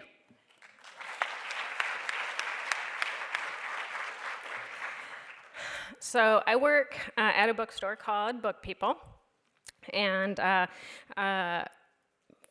it's named after the book Fahrenheit 451, which I just reread recently. And one of the lines that really stood out to me was technology, mass exploitation, and minority pressure carried the trick when it came to censorship. And I feel like we are in this moment right now. And I thank you all for being here tonight to be advocates for access to books. And I hope that we never get to where that place is in Fahrenheit 451. And the only way to make sure that we don't get there, because it's very ripe for us to get there, is to continue to fight against these kinds of terrible laws that are happening. And I just want to thank Valerie. I want to thank our trade organization, the American Booksellers Association, who, without them, we would not be able to have been in this lawsuit. And I want to thank the rest of our coalition. As Valerie said, it's taken a village. It's going to take the country to come together to help fight this. And Mitch just asked me to talk a little bit about where the lawsuit is. And so we are currently in the Fifth Circuit Appeals Court, which is in New Orleans. We won our first appeal. We didn't appeal, so we were in the lower court and we won. The state appealed, took it to the Fifth Circuit. We won, and then it was asked to go in bank, which is basically when you go to appeals court, you get 3 judges, but there's 17 judges in the whole court, and they wanted all 17 judges to hear our case. And thankfully, our third win, it was very, very close, 9-8. 9 justices didn't want to hear it, and we're talking about the First Amendment of the Constitution here. And out of the 8 judges who didn't agree with the ruling, 5 of them put out an opinion that they literally had no idea why this is unconstitutional. And so this is the problem that we are dealing with, is that these are people who all have the same jobs, and they're supposed to be upholding the Constitution, and they don't agree. And so we have to come together to fight this and make sure that they understand when the Constitution is being broken, because it seems like some of them don't understand now. And so I just want to say thank you. We have 5 weeks to find out if our case is going to be petitioned to the Supreme Court of the United States. So July 17th is when we will find out. Thank you both, and we will be watching very, very carefully as to what happens. Thank you. To present the next award, please welcome AFT Secretary-Treasurer Frederick Ingram.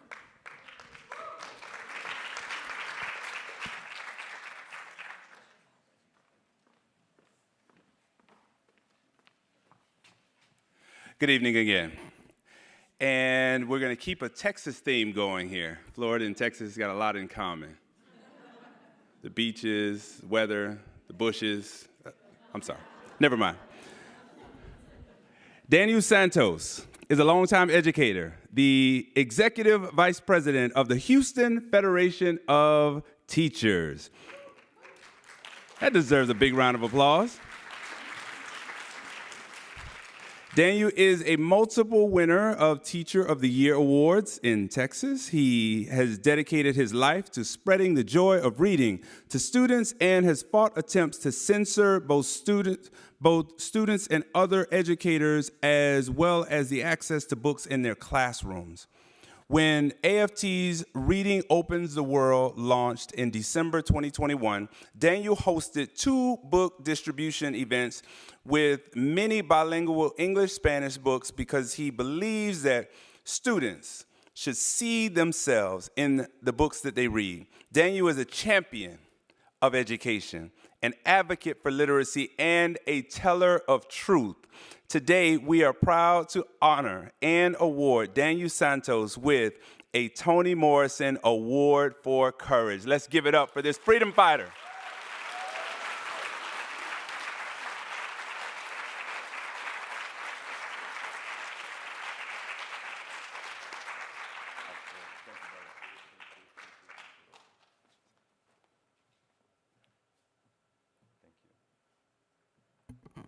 Buenas tardes, mi gente.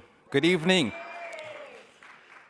So I teach a dangerous subject, history. And I've done that for 18 years. And I feel humbled that I'm being honored tonight, and I feel awkward that as a teacher I have to be courageous. And I wondered how much I deserved this award until 2 days ago. One of my former 6th graders came to visit me, to invite me to his graduation. And he reminded me of the one semester 6 years ago in which I read an entire book, Under the Blood Red Sun, which speaks about the experience of a Japanese American in Hawaii after the attack of Pearl Harbor and the impact of the Japanese internment executive order. And my student is from Guatemala, and he remembers that it was his favorite book because he connected with that story. And he, to this day, he says he continues to read that book because it was valuable and it was important. So I think it's important for us as teachers is to create a space so that our students can dare to reimagine new futures, and they can dare to connect, and they can dare to dissent. And I think in Texas it makes it very difficult when we have policymakers who think differently, but there are more of us. And I'm grateful that there are more of us like you also who stand with teachers who dare to dissent and dare to create those spaces for our students to find and create and envision a new future. So thank you again for the award.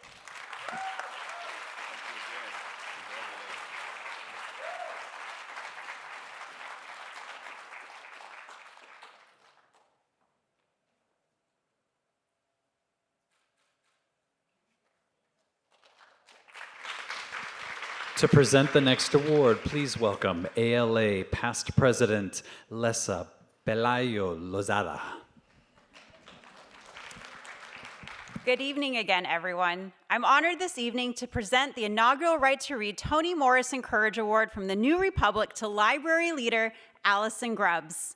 As Broward County Library Director, Allison was selected for this award for her exceptional commitment to intellectual freedom and access to information for all.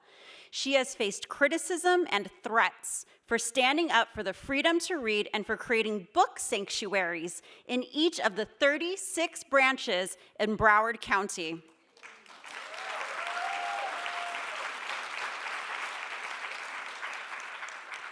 Her public library system has embraced books that are being challenged and banned in Florida schools and libraries nationwide.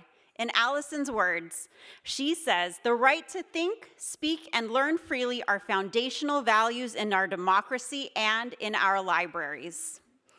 At the American Library Association, we could not agree more. I want to thank the New Republic for creating this award and to thank Allison for the courage she has shown under intense pressure. She hasn't wavered in her commitment to intellectual freedom. She is a shining example of our profession. And when I said earlier that it's a hard time to be a librarian right now, people like Allison inspire people like me to come to work every day. Allison, you are so deserving of this award, named for Toni Morrison herself, who spoke truth to power in her words and in her life. And please join me in congratulating Allison for her courage and dedication to preserving the freedom to read.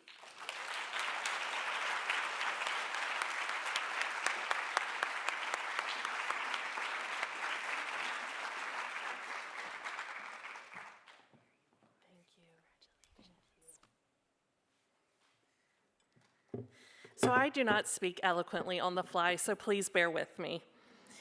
I stand before you humbled and deeply honored to receive this year's Toni Morrison Courage Award. Toni Morrison was a literary giant, a voice for the voiceless, and a champion of social justice. Her courage in confronting racism and her unwavering belief in the power of storytelling is an inspiration to us all. To be recognized with an award bearing her name is a privilege I will forever cherish.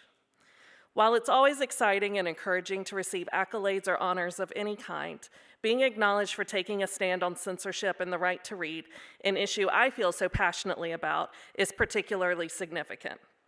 I thank you sincerely for this award because it means a great deal to me to be recognized for the values in which I am rooted as an individual and the principles I uphold as the director of the Broward County Library System.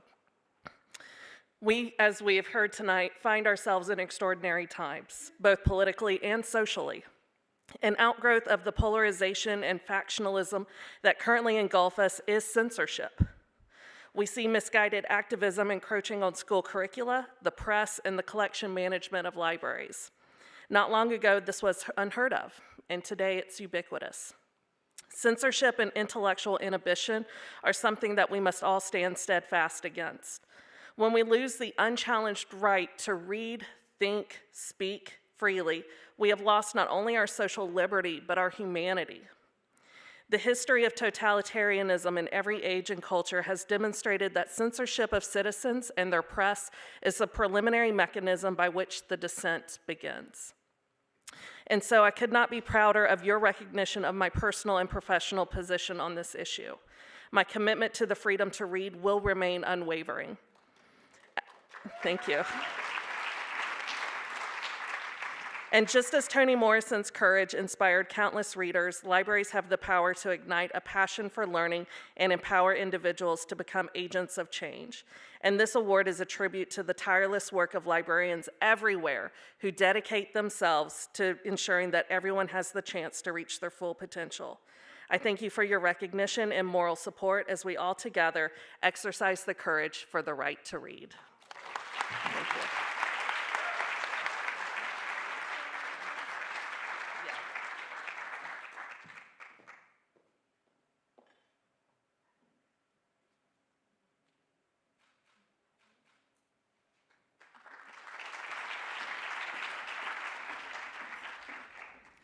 My name is Nikole Hannah-Jones, and I'm so very honored to present this award today. But first, I want to talk to you a little bit about the woman this award is named for. Toni Morrison was born in Lorain, Ohio, a small city at the mouth of the Black River. When she was 2 years old, her family's landlord set fire to their house while they were in it because her parents had fallen behind on the rent. So she learned very early on that injustice is a part of American life, that there are people out there who are bound and determined to make things as hard for you as they can, but also that there is no reason that we should accept it. Don't let anybody convince you this is the way the world is and therefore must be, she wrote in one of her essays. It must be the way it ought to be. Toni Morrison grew up on traditional Black American folk tales, ghost stories, and songs. As a small girl who loved books, two of her favorite authors were Leo Tolstoy and Jane Austen, two great writers whose works were also banned. And so that brings us to the woman whom I'm here to give this award to today. Jacqueline Woodson, or as most of us call her Jackie, was also born in Ohio. Her favorite authors growing up were Mildred D. Taylor and Hans Christian Andersen, two authors whose books were also banned. Yes, that's right. Cinderella and Rumpelstiltskin were challenged in Tennessee for being secular humanist, and The Little Mermaid for being pornographic. Jackie has been granted a MacArthur Fellowship known as the Genius Grant, and she has been the National Ambassador for Young People's Literature.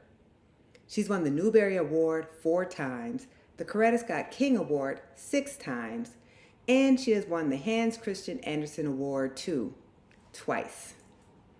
But tonight is the first time she or anyone else has won the Toni Morrison Award for Courage by an author. Jackie's books may have been banned, but she has not accepted that. She has spoken up and spoken out against censorship in America today. A writer's life and work are not a gift to mankind, Toni Morrison once wrote. They are its necessity. Jackie is a profound writer, an activist, a door opener, a light in dark times, and she is also my very dear friend. Everyone in the world should be able to read books by Toni Morrison and Jackie Woodson, today, tomorrow, and forever. They are, as Toni Morrison said, a necessity.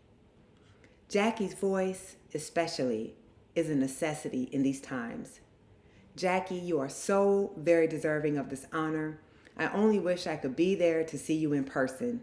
Congratulations.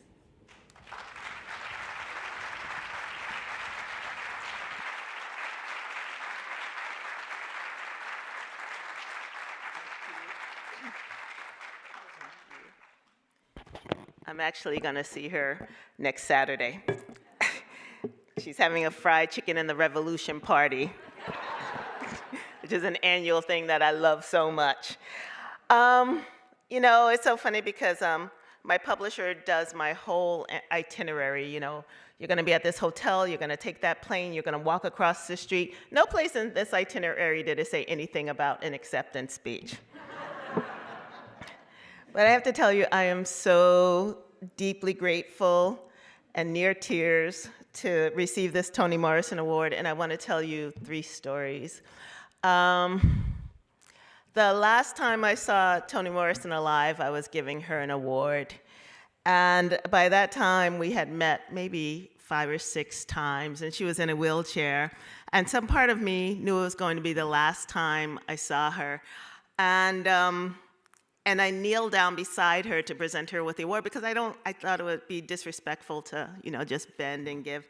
And she said, "You don't have to kneel for me. Don't ever kneel for anybody." And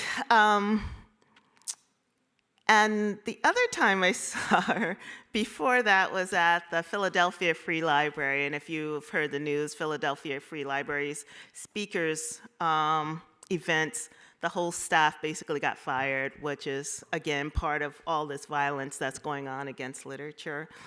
But I was introducing Toni Morrison, who was going to read. So I get up, I give this introduction, you know, we hug. I go back and sit down, and I'm sitting next to her publicist, whose name I forget, I'm sorry. But I had said, everyone turn off your cell phones and, you know, all of that stuff. And then right next to me, the publicist's cell phone starts ringing really loudly while Toni Morrison is reading, and I'm glaring at her, and she has this big bag on her lap, and she tries to hand me the bag, and I'm like, it's not my cell phone ringing, like, no. And then she's like, no, it's Toni's cell phone, and I don't know how to turn it off, so I need you. I'm like, I am not going into Toni Morrison's pocketbook. So we just let it ring, and I was like, no, I'm not going to his sister girl's pocketbook. It's Toni Morrison's bag. So, and I think about the quote by James Baldwin in understanding our role in censorship, and what Jodi Picoult said in quoting Dr. Rudine Sims Bishop. James Baldwin, and I may be paraphrasing, said, "You think your pain is unprecedented in the history of the world, and then you read." And I think that's so true of all of us. We have seen ourselves, we have seen mirrors of ourselves in literature. We have seen windows into worlds that we would never have experienced or understood or grown to have empathy for. We have seen the other and come to love the other, and we want the other to be okay because sometimes the other is us. So I'm so grateful to be here. Oh, the one other story I will tell about censorship, and then I'll shut up. See, my publisher should have said you had 3 minutes and all of that stuff, but they didn't, so here I am. When I was in the 5th grade, I read The Bluest Eye for the first time, which was Toni Morrison's first book. And it was the 1970s book, so it had this weird cover that it was like a Black woman, and she had on a bad wig, and she was kind of dressed up like a little girl, and she was holding a white baby doll. So you didn't know, it was like, was she supposed to be a little girl? Was she supposed to be a woman? And I'm sure that's how it got into our 5th grade class. Maybe our teacher just looked at the cover and said, 5th grade book. It was not. And so I read that book, and then I read it again in college. And what I had remembered from that book, and for those who've read it, you know, for those who haven't, I suggest you do, I remember that the main character, Pecola Breedlove, in the end of the book, she got blue eyes and lived happily ever after. When I read the book in college, that ending was that Pecola Breedlove wanted blue eyes so badly and wanted to feel love so badly that she ended up losing her mind. And I swore for about 5 years that Toni Morrison had written 2 versions of this book. She had written a kid's version, and she had written an adult version. And people always say, no, it's only one book. But the thing about young people is they compartmentalize. You take in what you can understand from where you're at, and the rest you put away and hopefully revisit the narrative and take it in later and understand a little bit more. So I have to say I'm so grateful to the New Republic. I'm so grateful to Books and Books. I'm so grateful to Penn. I'm so grateful to all the teachers and librarians and readers and thought leaders. That's a newish word, but I love it. In the room who are trying to literally change this narrative of erasure. I'm here with you. Whatever I can do, let me know, and thank you for being here with us.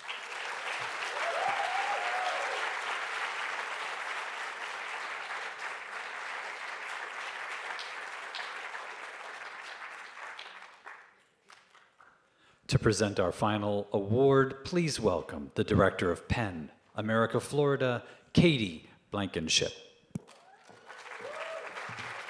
Good evening again. It is such a great privilege to be here tonight, but specifically for this moment. I'll start with a bit of a story of how we've gotten here. So Mitch, Hadi, everybody will help me, but I think it was very close to a year ago, almost to the date, that the Miami-Dade School Board made the decision to ban Amanda Gorman's The Hill We Climb, Rio Cortez's The ABCs of Black History, and Toni Medina's Love to Langston from elementary school shelves. If you know these books, especially The Love to Langston and ABCs of Black History, they're elementary children's books, they're picture books. And that was outrageous to the residents of Miami-Dade and those of us who are invested in our public school system, and the parents that do so much to advocate for the right to read alongside the teachers in our unions. So many of us gathered one night about a year ago at the Coral Gables United Congregational Church of Christ, and we were gathered together with about 400 people, maybe 400 to 500 people packed into this room, and we came together that night to recognize the discrimination, the blatant attempts of erasure, and the clear moves to authoritarianism and censorship that was happening in our state and happening in Miami-Dade County. That night launched the movement of what has now become the South Florida Freedom, F-R-E-A-D-O-M. I've seen a Freedom t-shirt in here somewhere, they'll stand up for you. The South Florida Freedom Coalition. This group has come together representing a myriad of organizations, and they represent not only the power of what happens when we come together, but the real essence of this movement and what it takes. For those of us who are fighting in Florida, we talk about what is happening down here in a way of addressing the strategy of overwhelm. It's the fire hose strategy, right? They are going to throw everything at us to take our rights away that they can, right? We've heard our other speakers talk about that. Now, that is atrocious in all of the many ways that it undermines our democracy, but what it also does and what it's meant to do is to separate us. It is meant to divide us, because when we are so thoroughly attacked in who we are and our identity, our families, and our children's identity, it's hard to see room for others and the other pain that others are going through. But we in Florida say that they have gone too far and created an opportunity in their extremism, because while they opened a fire hose on us, the Floridians have come together and found, perhaps maybe for the first time in the history of what we're seeing in the South, of real coming together across lines and across perspectives and across identities that we haven't seen since the Civil Rights Movement. And this group represents this so incredibly well. It is made up of organizations fighting for racial justice in Florida, LGBTQ youth organizations, parents groups, our union fighters, our teachers, Cuban American women fighting for democracy. It is exactly the diverse group that is required to understand that we are all attacked. When our books are banned, when our teachers are threatened, when our history is taken away, we are all harmed. And so this group, yes, let's give it up to this group. This group decided from that night on and has continued to rally together, to move in tandem, and has become an example for the entire state of what happens when you work in community and build from the grassroots movement. So it is with my great privilege to recognize and present the Toni Morrison Courage Award to the South Florida Freedom Coalition. I'm going to recognize the organizations and ask them to please join us here. And it's amazing because there is a lot of them, and this is the illustration of the movement.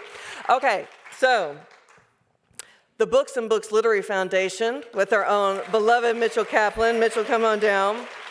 The Coral Gables Congregational United Church of Christ, UCC, with our lovely Reverend Lori Hafner. UCC is such an amazing place you haven't visited. It's my community. It's all of ours, though. It has been a sanctuary for banned books. It has been a sanctuary for the LGBT community and an ally and sanctuary for the Black Lives Matter movement. We love UCC. The Cuban American Women Supporting Democracy. Crystal Etnian is here with us. Esther De Verona is here with us tonight. Esther, it's lovely to see you. Now it's your turn, so sorry.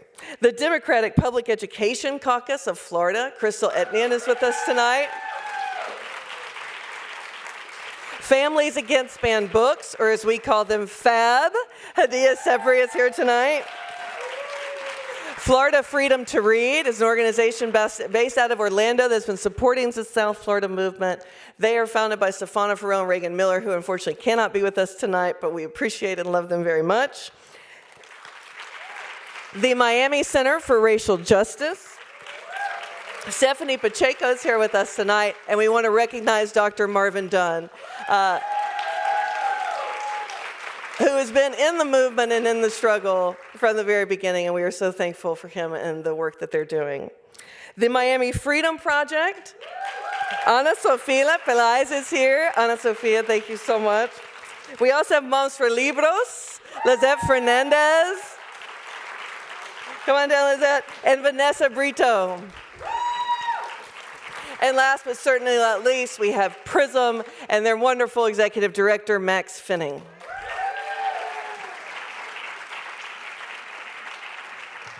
Hadia, we want to invite you forward to speak a little bit for the group. Thank you so much.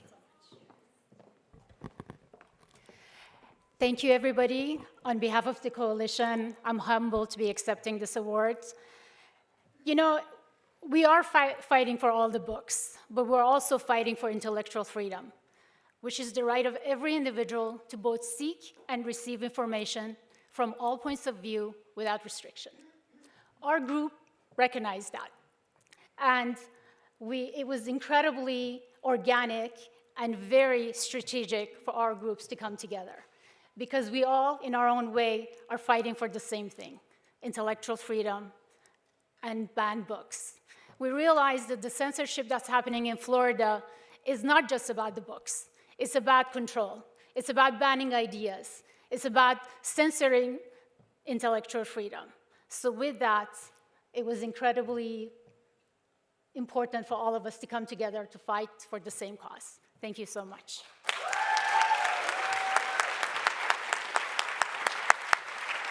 We'll get a picture and pass the awards out, so give us just a moment. I just want to take a moment one more time to look at the visual of this, of what we are and what the power is of the community when we come together and start with the grassroots movement and what change looks like and what protecting our democracy looks like. Thank you all so much.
Thank you, everybody, for coming. My name is Michael Caruso. I'm the CEO and publisher of The New Republic. We know what the... Thank you. We know what the problem is, and the solution is sitting in this room right here. I'm so proud and thrilled to have everybody here come here. I want to thank our sponsors, the ALA, the AFT, PEN America, Penguin Random House, Macmillan, and St. Martin's. I'd like to make a special personal thank you to Kim Blanchard, our fabulous, amazing marketing director, who's really the brains behind this whole operation. I want to tell everybody that the great authors that you've seen here tonight are going to be out in the lobby signing books, which is a fantastic opportunity. And I want to thank everybody for coming and tell you to keep reading. Good night.